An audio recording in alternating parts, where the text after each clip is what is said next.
Hello guys, welcome back to my channel. Today I will show how to download Discord in iPhone. First you will go App Store and search Discord,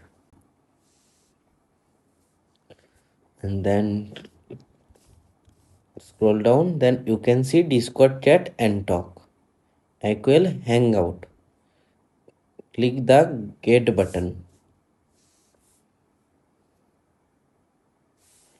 and then confirm your face ID. Here you go. My Discord is download starting. The download speed is depend in your network speed.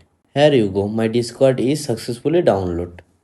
Now we can just back, and then you can see your Discord is here now. Thank you for watching this video. Please like, share and subscribe this video.